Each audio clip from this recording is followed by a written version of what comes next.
The luxury space shuttle gleamed like polished silver against the backdrop of stars. Nathan Reed strode through the boarding gate, his tailored suit a stark contrast to the standard travel clothes of other passengers. At 42, Nathan had built Horizon Technologies from nothing into the solar system's most valuable company. His face appeared on business magazines and video billboards across Earth and Mars, always with that same cold smile that never reached his eyes. "Mr. Reed, welcome aboard," the attendant said with a practiced smile. "We're honored to have you flying with us today." Nathan barely nodded, his attention already on his personal communication device. He expected nothing less than special treatment. After all, his company owned 30% of this shuttle line. The cabin hummed with the quiet conversations of first-class passengers, corporate executives, politicians, and the occasional celebrity. Nathan settled into his premium seat, one specially widened for comfort during the 6-hour journey to the Mars orbital station. 3 minutes before departure, a commotion at the entrance caught his attention. Dr. Maya Johnson entered, her pregnant belly obvious beneath her simple blue dress. She struggled with a heavy bag while trying to check her boarding pass. Sweat beaded on her forehead as she paused to catch her breath. "Need any help?" asked a kind elderly man. "No, thank you. I can manage," Maya answered with a grateful smile, her voice soft but determined. Nathan watched with growing irritation. The departure time was approaching, and this woman was holding everything up. When Maya dropped her bag, scattering some papers, Nathan's patience snapped. "For heaven's sake," he said loudly enough for everyone to hear. "Is this really the time to be traveling? In your condition?" The cabin fell silent. All eyes turned toward them. Maya froze, papers in hand, looking up at Nathan with surprise. "Some people simply don't plan properly," Nathan continued, his voice dripping with disdain. "If you can't handle basic travel, perhaps you should have stayed home." The flight attendant rushed over. "Sir, please." "No, I'm simply stating facts," Nathan said. "There are enough delays in space travel without adding preventable ones." Maya slowly stood up straight, gathering her dignity along with her papers. Though she was only 36, her eyes held the quiet wisdom of someone who had overcome much harder challenges than this man's rudeness. "My work doesn't stop because I'm expecting," she said calmly. "And neither do I." A few passengers nodded in approval, but Nathan wasn't finished. "Your work is clearly less important than everyone else's time," he said, making air quotes with his fingers. "What could possibly be so urgent?" The flight attendant stepped between them. "Mr. Reed, Dr. Johnson is in seat 4B. Let me help you to your seat, doctor." Nathan raised an eyebrow. This pregnant woman was in first class. He scoffed loudly. "Doctor of what?" "Shopping," he muttered, just loud enough for those nearby to hear. Maya's eyes glistened with unused tears, but she kept her head high as she moved to her seat. The other passengers cast disapproving glances at Nathan, but no one confronted the famous billionaire. Once seated, Maya pulled out a tablet displaying complex engineering diagrams. Her fingers moved across the screen with practiced precision, though a single tear rolled down her cheek. She quickly wiped it away and focused on her work. Nathan pretended not to notice the cold stares directed his way. He didn't care what these people thought. Time was money, and she had wasted his. The shuttle engines hummed to life. The captain's voice came over the speakers, announcing their departure. Nathan relaxed into his seat. In less than 6 hours, he would be meeting with the Mars colonial governor about expanding Horizon's operations there. Another business victory was within reach. The shuttle lifted smoothly from the spaceport, rising through Earth's atmosphere. The familiar sensation of leaving gravity behind came as they reached orbit. Nathan unfastened his safety harness and reached for his tablet. Then it happened. The shuttle jolted violently, throwing unprepared passengers against their restraints. Nathan's tablet flew from his hands, cracking against the ceiling before floating away. Emergency lights flashed red throughout the cabin. "What the?" Nathan grabbed his armrests as another shake rattled the shuttle. The overhead speakers crackled to life with the pilot's voice, tight with controlled panic. "This is Captain Reyes. We have a critical systems failure. All passengers return to seats immediately and secure safety harnesses." People scrambled to follow instructions as loose items floated through the cabin. The flight attendants moved quickly, helping passengers secure themselves. Nathan felt his heart pounding. This wasn't supposed to happen. Not on this shuttle line. Not with him aboard. The captain's voice came again, more urgent now. "Emergency protocols engaged. Backup systems." The transmission cut out briefly. "Failing. Please remain calm while we..." The lights flickered and died, leaving only the pulsing red of emergency beacons.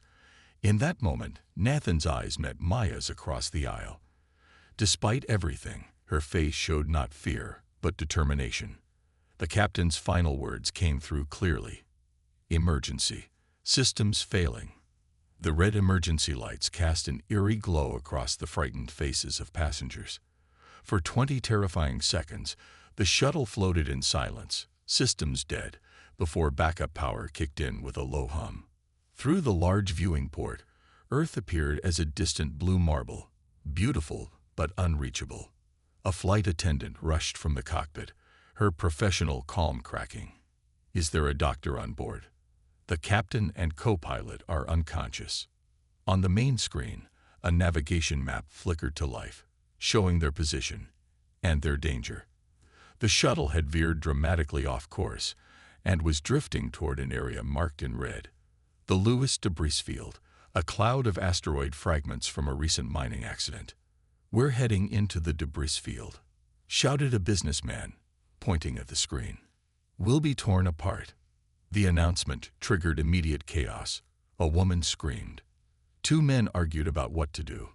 A child began crying, clinging to her father. The thin veneer of civilization was cracking under the weight of fear. Nathan felt a cold sweat break across his forehead. He'd heard stories of ships lost in the Lewis field, how the unusual metal content of the asteroids interfered with navigation systems. No one had survived a direct crossing yet. Someone must know how to fly this thing. Nathan stood up, taking charge as he always did in a crisis. "We need to change course immediately." A flight attendant shook her head. "The automatic systems aren't responding, and none of us are trained pilots. The emergency beacon is active, but rescue ships would take hours to reach us." "Hours we don't have," said an older man, pointing at the distance calculator on the screen. "We'll hit the debris field in 22 minutes. Nathan ran his hands through his hair. This couldn't be happening. Not to him. Not when he was so close to closing the biggest deal of his career. There must be a manual override. He shouted, desperation edging into his voice. "Someone get us access to the controls." "The override requires a special code," the flight attendant explained. "Only certified pilots and system engineers would know it." Silence fell across the cabin as reality sank in. Then, a quiet voice spoke. "I know the code." All heads turned toward Maya Johnson, who was carefully unbuckling her safety harness. "I designed this shuttle's navigation system," she said, her voice steady despite the chaos around her. "I can activate the manual controls." Nathan stared at her, then let out a sharp, disbelieving laugh. "You? The pregnant lady who couldn't even handle her own bag. You expect us to believe you designed spacecraft systems?" Maya didn't flinch at his mockery. Instead, she reached into her bag and pulled out an identification card, displaying it for everyone to see. The holographic Horizon Technologies logo, Nathan's own company, shimmered beside her photo and credentials. "Dr. Maya Johnson, lead engineer, Horizon Aerospace Division," she said simply. "I headed the team that designed the N600 navigation system on this shuttle. And yes, I can fly it." Nathan's jaw dropped. He snatched the ID from her hand, examining it closely. It was genuine, the security features impossible to fake. He looked up at her with new eyes, suddenly remembering her name from project reports he'd barely glanced at. "Why didn't you say something earlier?" he demanded. "You didn't ask. Maya replied, taking back her ID. You were too busy making assumptions. Without waiting for his response, she turned to the flight attendant. I need access to the cockpit immediately. The flight attendant nodded and led Maya forward, with Nathan following close behind. Inside the cockpit, the situation was worse than they'd feared. Both pilots were unconscious, slumped in their seats. Medical emergency kits had been opened, oxygen masks applied to the pilots' faces. Maya eased herself into the co-pilot's chair, her pregnant belly making it a tight fit. Her fingers moved across the control panel with practiced efficiency, entering a complex sequence of commands. What happened to them? Nathan asked, gesturing toward the pilots. Oxygen system malfunction, I think, the flight attendant answered. They passed out almost simultaneously. Maya nodded without looking up. The debris field contains unusual mineral compounds that can interfere with electronic systems.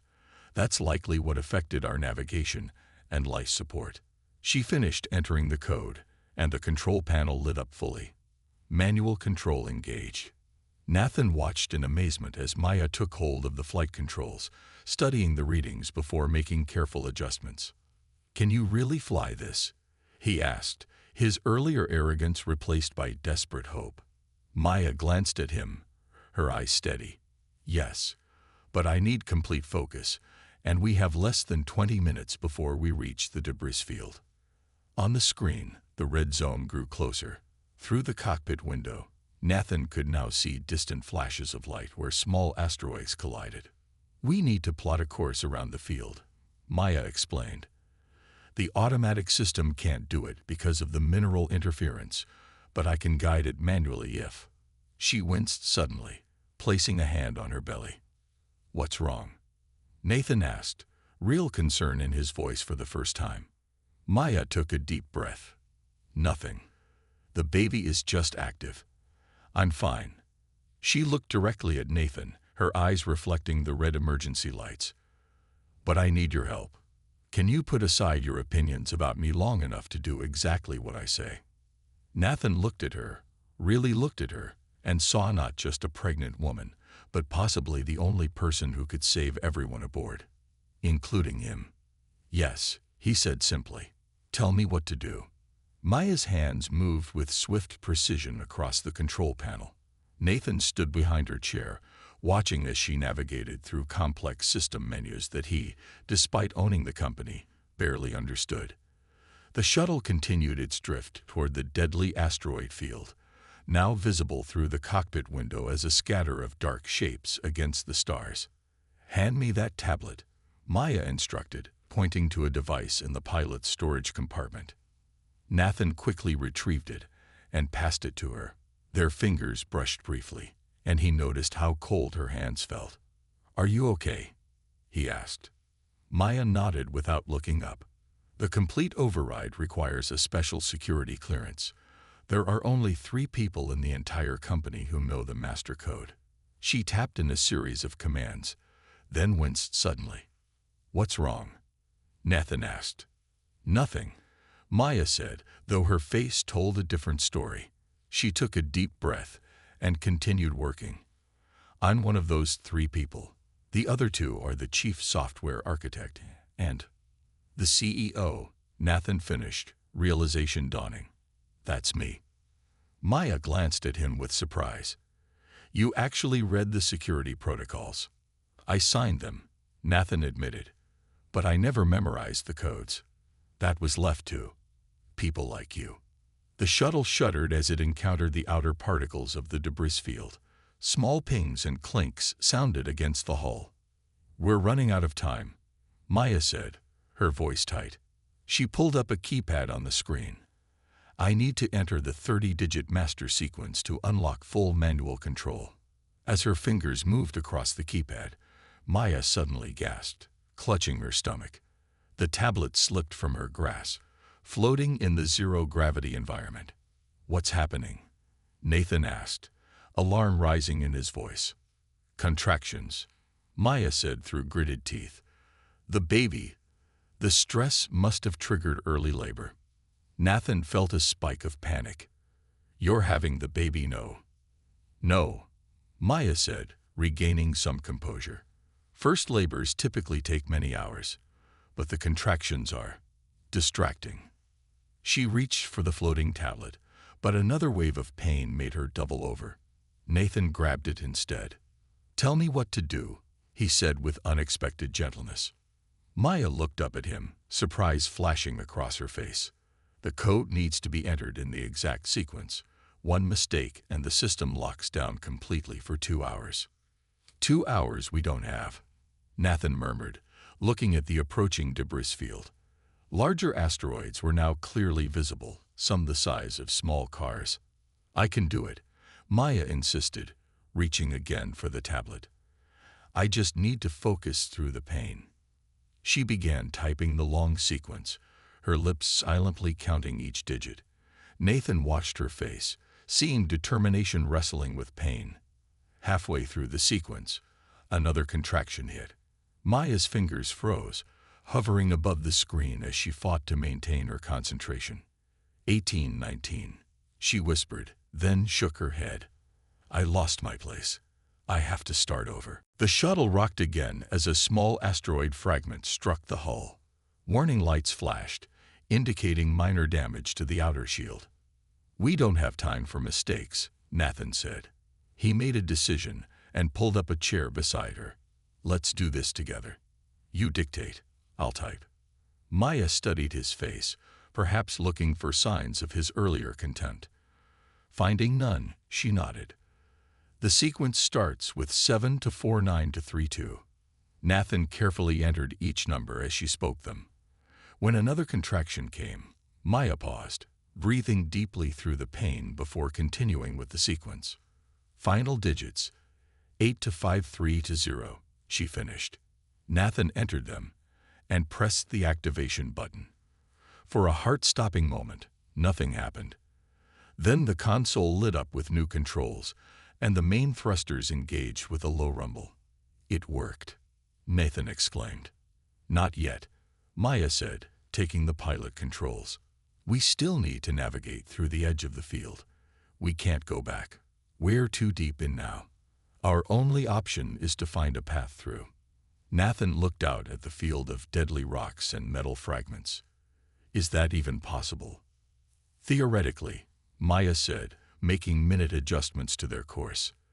The N600 system was designed to handle precise movements, even when main navigation is compromised. Another contraction hit, stronger than before. Maya's knuckles went white as she gripped the controls.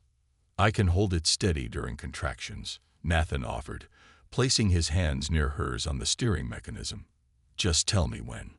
Maya nodded gratefully. As they worked together to guide the shuttle, Nathan noticed the sweat beading on her forehead, despite the cool cabin temperature. "Back there," Nathan said quietly as they maneuvered between two large asteroids. "What I said, I was wrong." Maya kept her eyes on the controls. "You're not the first person to underestimate me because I'm pregnant, or because I'm a woman, or because I'm black." Nathan felt shame wash over him, an unfamiliar sensation for a man accustomed to being right about everything. "I didn't see you," he admitted. "I saw categories, not a person." A particularly large asteroid loomed ahead.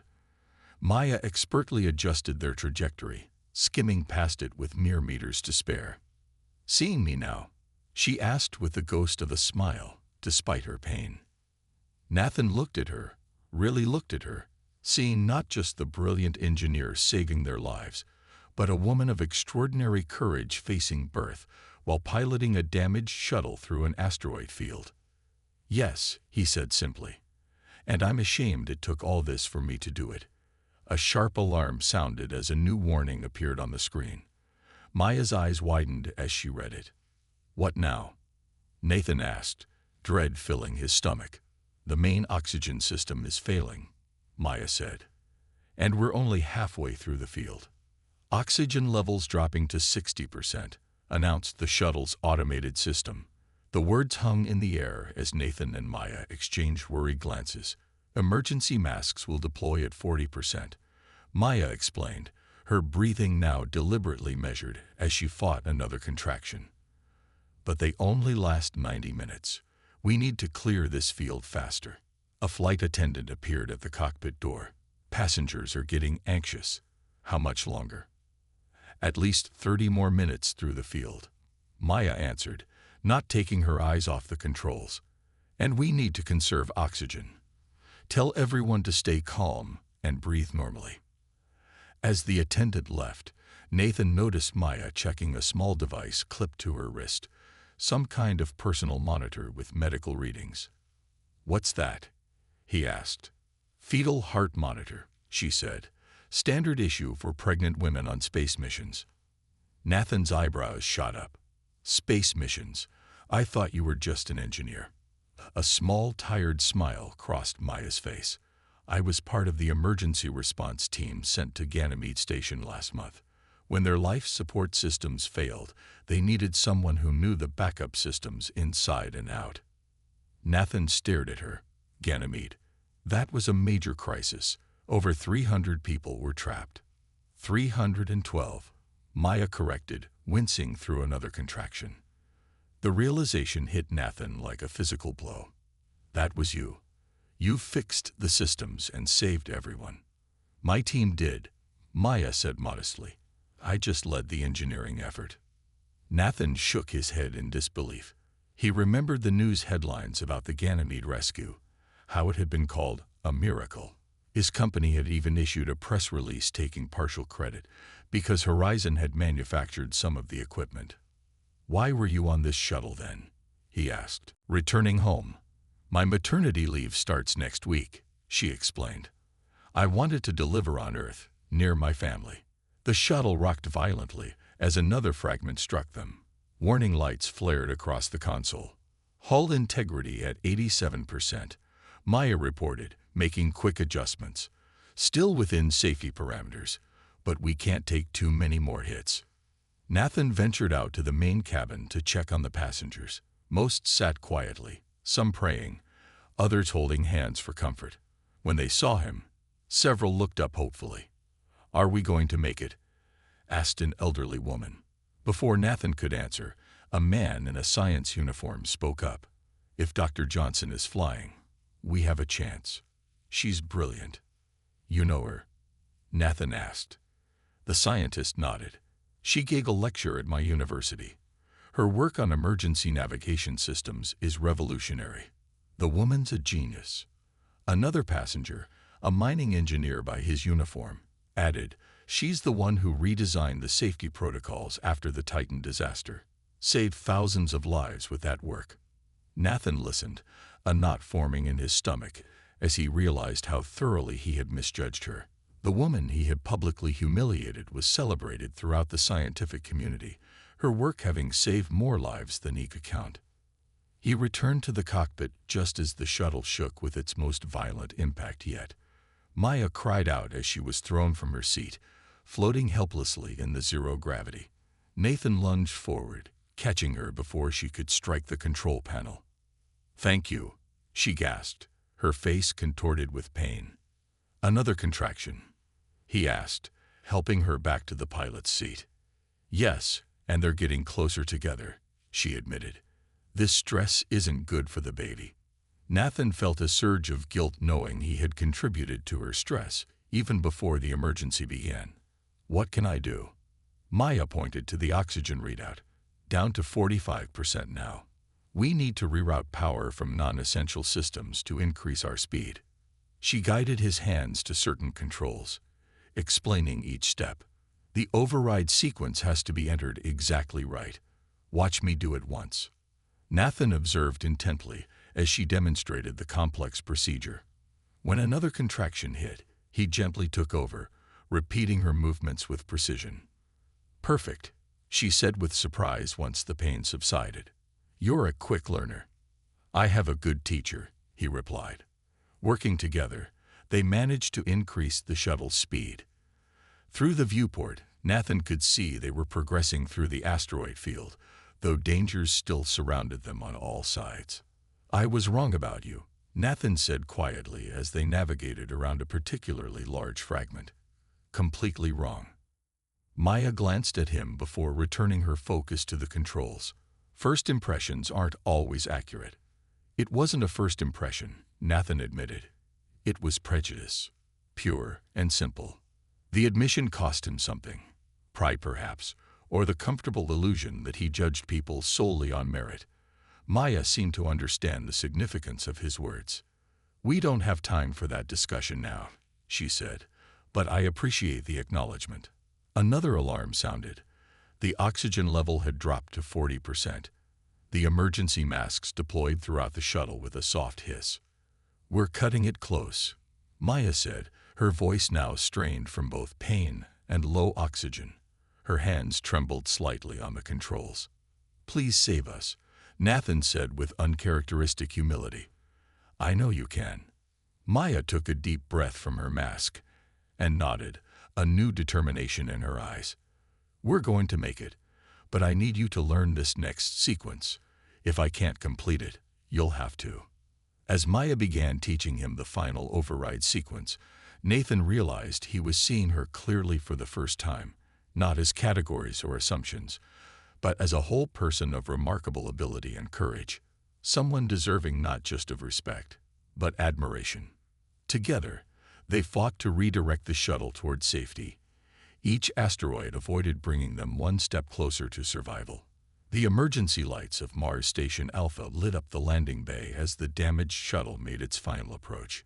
Inside the cockpit, Maya's hands shook with exhaustion as she guided the craft toward safety. Beside her, Nathan watched the oxygen meter dip below 20%. They had minutes to spare, at most. "Almost there," Maya whispered through her mask, fighting through another contraction. "Just need to align with docking clamps." The shuttle trembled as it passed through the airlock. When the magnetic clamps finally secured the vessel with a loud clunk, cheers erupted from the passenger cabin. They had made it. "You did it," Nathan said, his voice filled with genuine awe. "You actually did it." Maya tried to smile, but instead gasped sharply, both hands going to her belly. "The baby," she managed to say. "It's coming now." Emergency crews rushed into the shuttle as soon as the airlock pressurized. Among them was a medical team with a stretcher. "We need help here," Nathan called out. "She's in labor." As the medics reached them, Maya attempted to stand but collapsed. Nathan caught her, surprisingly gentle for a man who had shown such cruelty hours earlier. He helped lower her onto the stretcher, holding her hand as the medical team secured her. "Stay with me," Maya asked, her voice barely audible. Her request surprised them both. Nathan nodded without hesitation. Of course. What neither of them noticed were the news cameras capturing everything. The dramatic rescue, Nathan's attentiveness, and most importantly, the shuttle's black box data being downloaded by station technicians. The data included all cabin recordings from the past 12 hours. Inside the medical bay, Maya fought through her labor with the same determination she had shown piloting the shuttle. Nathan remained at her side, offering encouragement and support. When the doctors announced complications due to stress and early labor, fear flickered across his face. "She saved everyone on that shuttle," he told the medical team. "Do whatever you need to save her and the baby." 3 hours later, amid the beeping of monitors and the urgent voices of medical staff, a new cry filled the room, small but fierce. Maya's daughter had arrived. "She's beautiful," Nathan said as the tiny baby was placed in Maya's arms.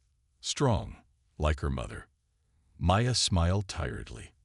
"Thank you for staying." "It was the least I could do," he replied. Neither realized that outside the hospital, their story was spreading across the solar system. News outlets had obtained the shuttle's recordings, including Nathan's cruel comments and Maya's subsequent heroism. By morning, the full story had gone viral. Billionaire CEO humiliates pregnant engineer. Minutes later, she saves his life. Read headlines everywhere. Video clips showed Nathan's mockery followed by Maya's calm competence during the crisis. Within days, Horizon Technologies' stock plummeted. Partners canceled contracts. Employees resigned in protest. Nathan's reputation, built over decades, crumbled in less than a week. When he finally emerged from the hospital, reporters swarmed him. "Is it true you mocked Dr. Johnson before she saved your life? How do you respond to calls for your resignation? Did you apologize to Dr. Johnson?" Nathan faced the cameras squarely. "Everything you've heard is true. My behavior was inexcusable. Dr. Johnson showed extraordinary courage and skill despite my treatment of her. I submitted my resignation to the board effective immediately." 6 months passed. The Mars Colony Medical Center had a new wing, the Johnson Center for Maternal and Pediatric Space Medicine. On its opening day, Nathan approached the entrance, no longer wearing designer suits but simple civilian clothes. Inside, he found Maya in her office, now the center's director. On a playmat nearby, her daughter Eva reached for colorful floating toys designed for the Mars gravity. "You're looking well," Nathan said from the doorway. Maya looked up and smiled. "So are you, though different." "Being humbled changes a person," he admitted.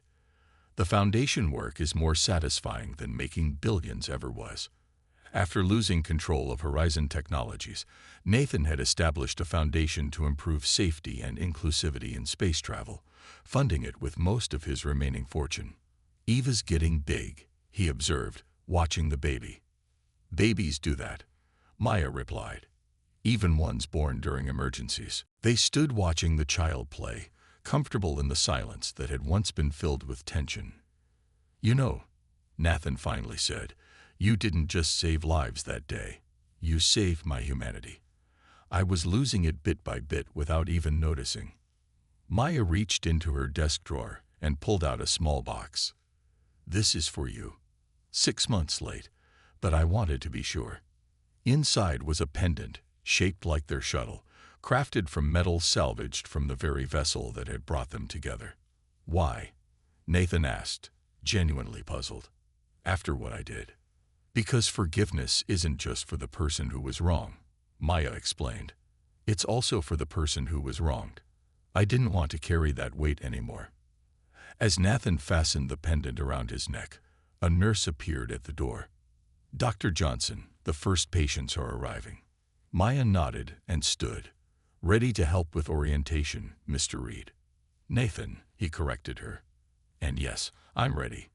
Together, they walked toward the new beginning they had created, not as CEO and engineer, not as offender and victim, but as two people who had discovered their shared humanity in the most unlikely circumstances. Outside the window, Earth shone as a distant blue dot in the Martian sky, a reminder of how far they had come, in every sense.